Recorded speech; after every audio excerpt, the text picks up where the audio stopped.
kining kagubot sa kalibutan, apil na ning gubat, kagubot sa atong panimalay, kagubot diha sa atong kasilinganan.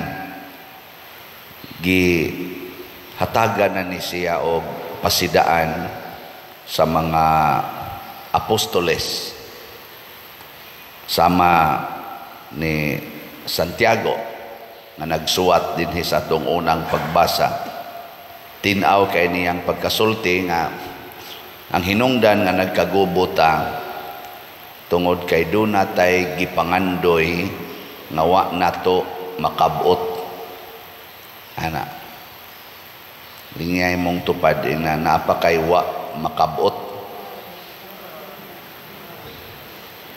Ana, kana bang imo na siyang gipangandoy unya wa nimo makabot, magkagubot na ta, nyag pulos na ta mangandoy anang wa nato makabot, anha gid ta magkalalis kay mag-ilog man ta suwa.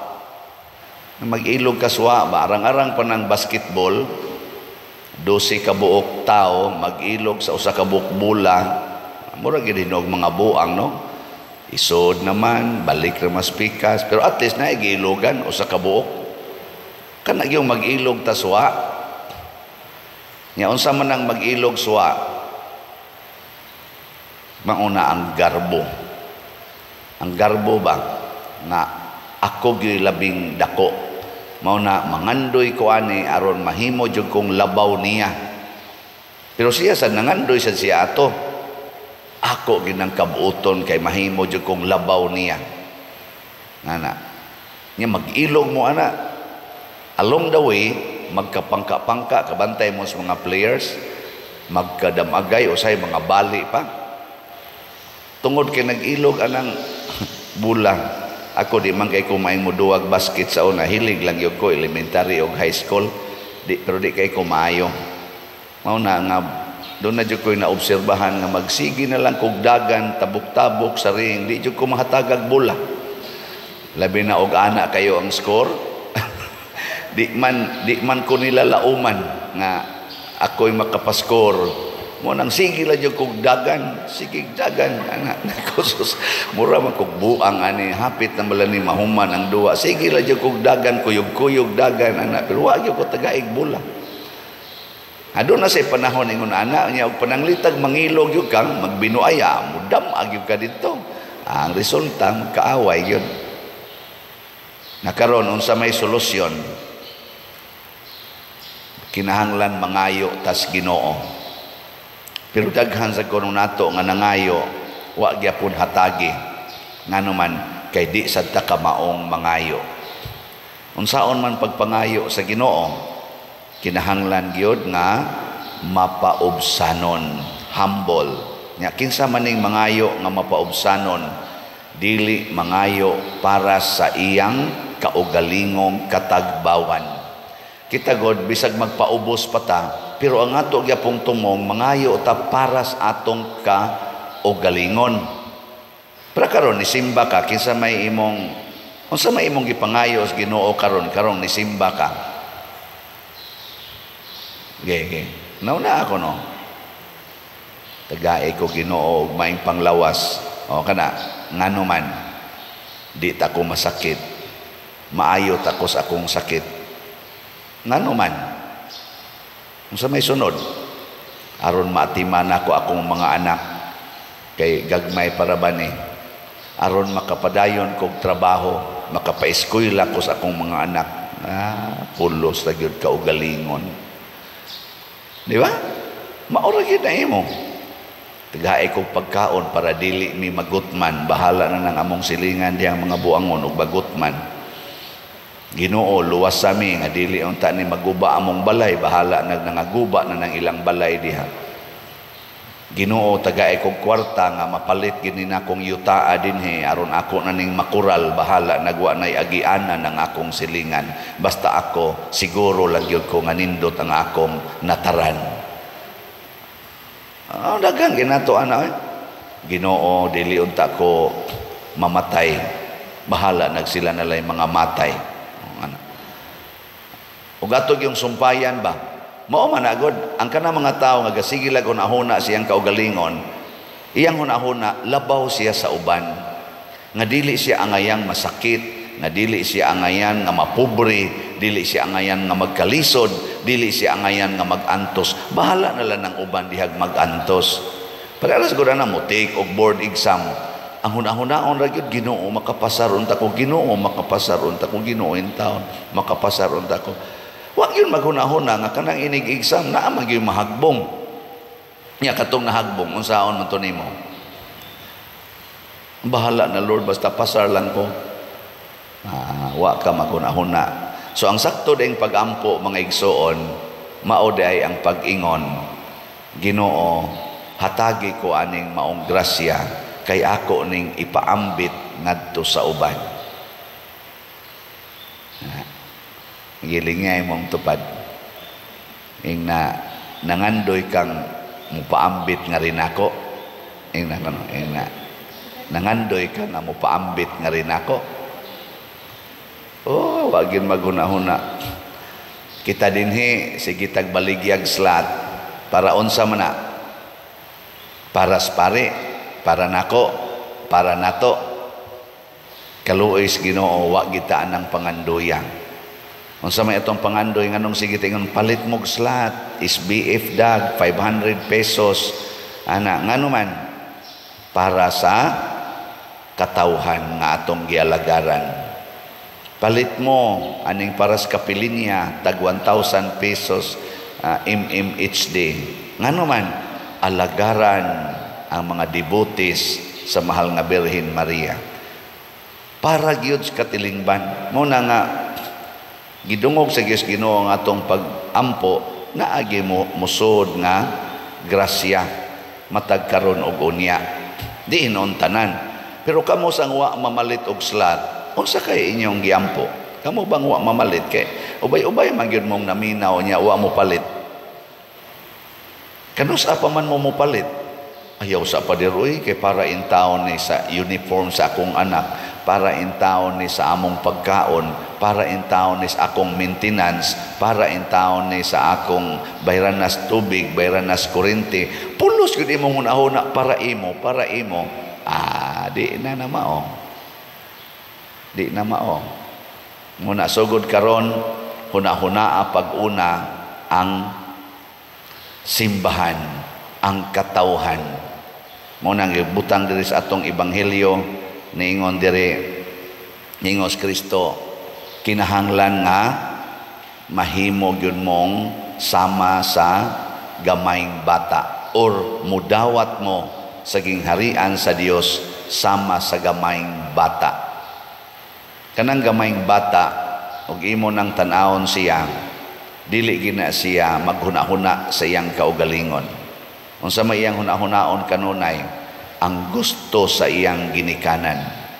Kung doon na siya buhaton ang bata, normally malingaw na siya maayo, niya iniglingi-lingi niya, wa na diha iyang mama, wa na diha iyang papa, unsay buhatos bata. Bisag unsa pa na ka-importante, biyaan gina niya musugo din na siya hilak, siyagit og asa iyang mama, iyang papa. No. Pero kita, di man gani kabiya sa labhanan aron lang yun mo simba. Sige lang yung panglaba. Sige lang yung panglimpyo. Sige lang yun anang buhat niya, sugal, inom.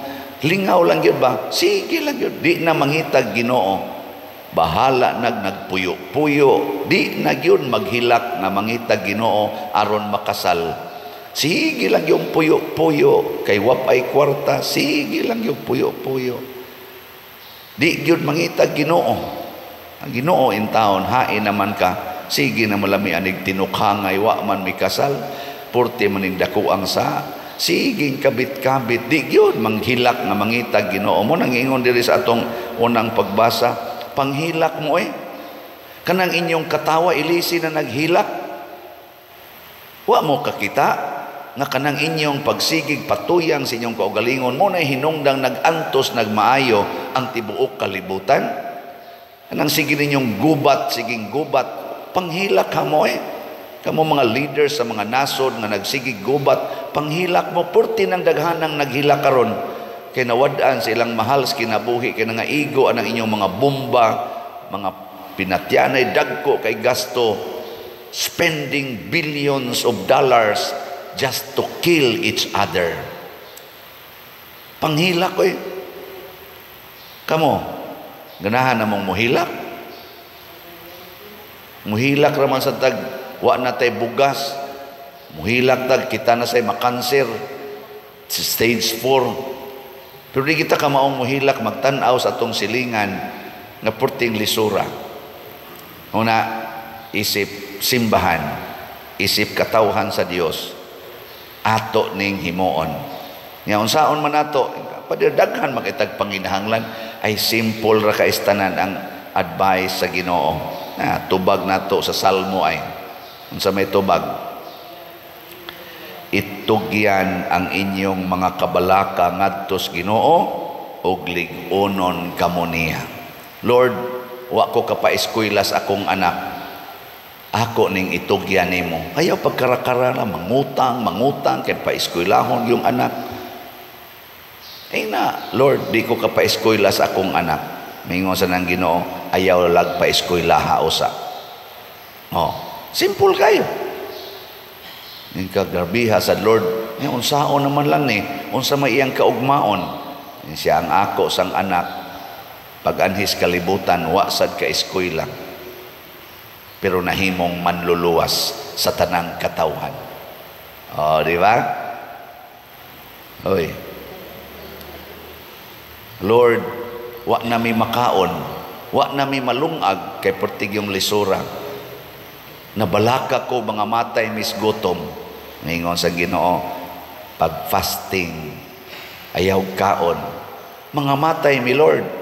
Ang akong anak pag-anhis kalibutan, nagfasting og 40 ka adlaw, 40 ka gabi, wa gyud mo kaon, wa mo inom, wa mamatay. Tistingi. Wa na. Nganong mangutang man gyud kag para ipalit og bugas, fasting raman di ay mo'y solusyon. Di ba? Lord, tiguang na kay kog naong. Nangunot na ko. Sakit na kay akong tuhod. Ayuha in taon ni Lord. Sa may ito bagas Ginoo.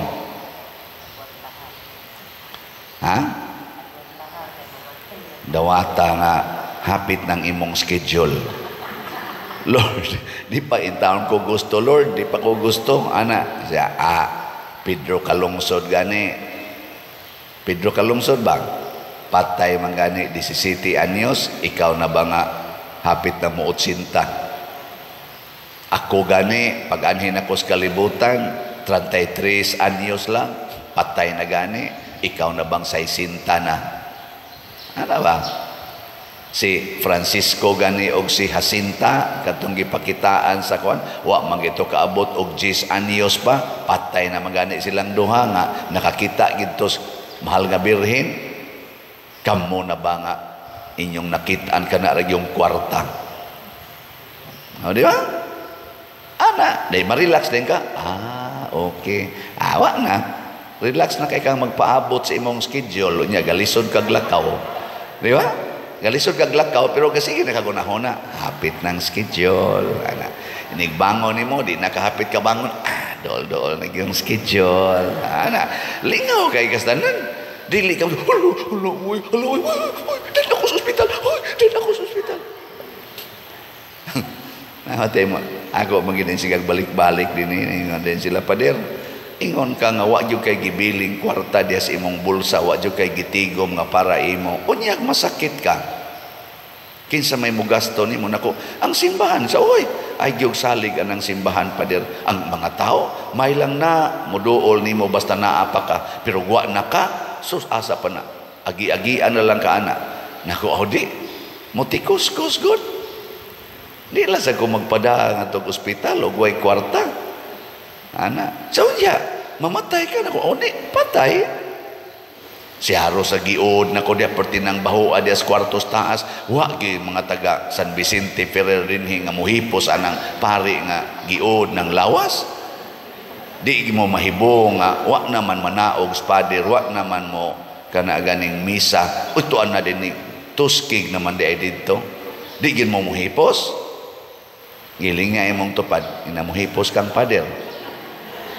Ha? Muhipos? Maglumba, magitingali mo hipos. Yung kaunya pader og maparalyze ka, naku ay naa may mga madre, kay ka na mga madre, mao man na, basta paralyze na ng pari, sila na mo limpyo. Pero ang pari, lagsik, mulikay na sila. Kaya madisgrasyam na sila. Pero mang pari, mag-agas ng laway, hindi na hapit ka ilang tao, madre na magsigig limpyo. Ana, oh. Nga mabalaka man ta na, good. In short ba, mga matay rata, itugyan lang atos Ginoo, iyat ang ligunon pinaagi sa kamatuuran. Truth will set us free. Truth. Sige, katapusan lingi sa imong tupad. Ingna, truth is. Sabat na ko, truth is. Mamatay ra ka. Ay kay palabi dihang kuan pang dinaw, ay kay palabi dihang pangambisyon, siging panguha anang pangandoy anang wapa diha. Mamatay ra ka. Be contented of what you have right now. Enjoy with it. Share it and enjoy.